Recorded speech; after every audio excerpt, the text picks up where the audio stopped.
All right, let's get on to our big discussion that we're doing this afternoon, and the subject that we're focusing on is Indian depository receipts. Now, this is a new class of equity product that's set to make a debut in the Indian markets. Standard Chartered Bank expected to be, or rather has confirmed that it will be the first to go to market with an issue which is pegged at a size of a minimum of $500 million. The issue size could go up to as high as $1 billion. The issue expected to close before the end of June. Standard Chartered already having said that the draft red herring prospectus is going to be filed with the SEBI before the end of this month. So the big question then is, what exactly is an IDR? We've already been receiving calls from a number of bankers telling us that depositors and customers have been walking into bank branches, asking tellers, asking relationship managers at the branches what exactly an IDR is, asking whether this is actually a deposit, what the sort of interest rate they will earn on these deposits are, what the currency denomination of these deposits are. So let's actually run through this through IDRs as a product, and for that we've got two guests with us on the show. We've got S. Ramesh of Kotak Mahindra Capital Company and Cyril Shroff of Amarchand Mangaldas. Cyril, let me come to you first on this. Now, SEBI guidelines on IDRs have been out for a while now. Why are foreign companies taking so long to opt for this instrument as a fundraising route? So far, we've only seen Stancy coming out saying that it will raise as much as $500 million. Yeah, I don't want to mention any specific company, but the main reason why foreign issuers have taken so long to approach the Indian market is because the regulatory framework was in the process of being clarified. So this has been evolving over the last couple of years, and you can look upon it as effectively the sort of runway getting ready for the takeoff. And a lot of the work that has been done with the various regulators, whether it be SEBI or Reserve Bank, has been in order to get the regulatory framework in place for enabling foreign issuers to come into the Indian market and issue these IDRs. So that's the main reason, and a lot of work has been done on that. I think we're nearly there, and I must give full credit to SEBI for having sort of spearheaded that process. So it's in good shape now. Sure. So the question in front of most investors, or I would say those who are trying to understand this new concept, is how different are IDRs going to be from regular equity shares? Ramesh, if you could put that in perspective for us. At the outset, I would say that for typically the common investor, he or she should look at the IDR like an equity share. But to sort of put it in more simple terms, an IDR is nothing but a depository receipt. It's like a receipt which represents the underlying economic interest in the equity share of the company. So the IDR guidelines, typically we are looking at it in the context of foreign companies doing an issuance in India, and since they can't issue direct equity shares, they will be physically issued in the form of depository receipts, which we now call as Indian depository receipts. Right, Cyril, if I could come to you now. At present, there's a cap of $200,000 that the Reserve Bank of India has fixed on overseas investments in shares. So should one assume that IDRs will also be brought under this limit, since this is an investment in a foreign entity, or is it going to work outside the purview of that $200,000 limit?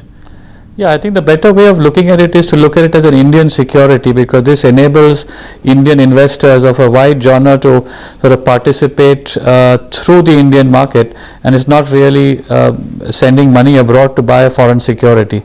It is buying securities in the Indian market. So this 200,000 limit is not really relevant.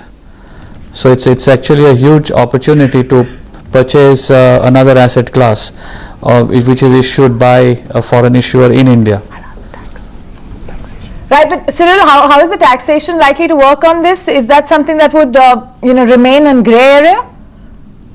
A couple of dimensions on taxation. First, of course, is the issuance itself, which is really the sort of the coming into existence of new security. So there's no tax really there, except for things like stamp duty and others on the issuance. So that's a relatively smaller part. Then, of course, is matters like dividends and other payments, which would be subject to the normal income that is received, like it would be received on any other share that is received by an Indian holder. And the third part, which I think is what you are really referring to, is what is the position in relation to transfer of depository receipts from one holder to another on the Indian market on the stock exchange. So that position has not yet been clarified.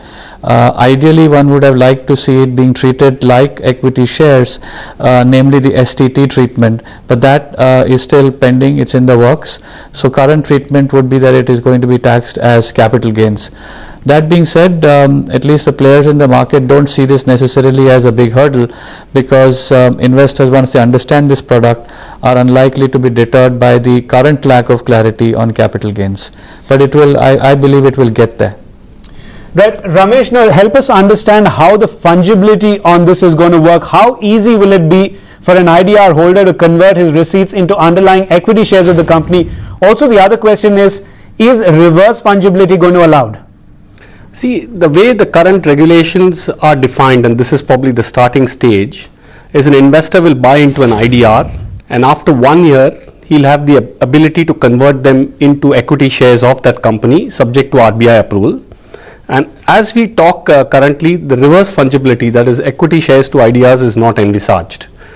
So I would actually say, from an investor perspective, and especially talking about the high net worth and local investors here, I think they should look at it as an economic product by itself, which would enable them to sort of participate in the economic benefits of the company they're investing. And in form and substance, they should try and really look at it like an equity share.